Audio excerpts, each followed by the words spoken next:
ఈ చేపల్ని కానాగడతలు అంటారండి. వీటితో ఈరోజు కూర చేస్తున్నాను. చేపలు క్లీన్ చేసుకొని కట్ చేసుకున్నానండి. చేప ముక్కల్లో ఇప్పుడు మనం సాల్ట్ వేసుకోవాలి. కారం అండి,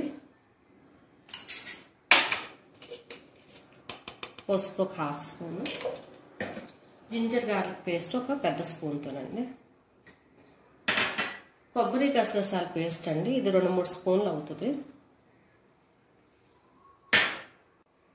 చింతపండు రసం అండి, పచ్చిమిరపకాయలు కట్ చేసుకొని, గరం మసాలా అండి, ఆయిల్ వేసుకోవాలి. ఇప్పుడు వాటర్ ముక్కలు మునిగే వరకు వేసుకోవాలి. అంతా బాగా కలుపుకోవాలండి. ఇలా కలిపేసుకున్న తర్వాత స్టవ్ వెలిగించి స్టవ్ మీద పెట్టేసుకోండి. హైలో పెట్టుకోండి ఫ్లేమ్. మూత పెట్టి ముక్క ఉడికే వరకు ఉడికించుకోండి. మధ్యలో మూత తీసుకొని చూసుకుంటూ ఉండాలండి. ఇట్లా ఉడుకుతుంది. చేపల కూరని మధ్య మధ్యలో ఇట్లా తిప్పాలండి.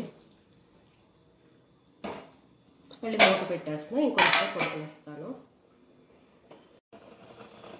మళ్ళీ ఒకసారి మూత తీసి చూసుకోవాలండి. మధ్య మధ్యలో చూసుకోవాలని చెప్పాను కదా, చూసుకోవాలి.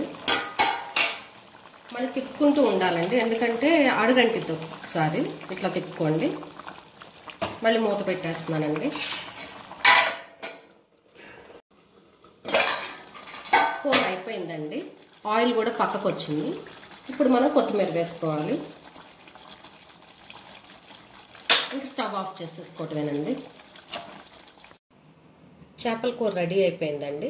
మీకు కానీ ఈ వీడియో నచ్చితే సబ్స్క్రైబ్ చేయండి.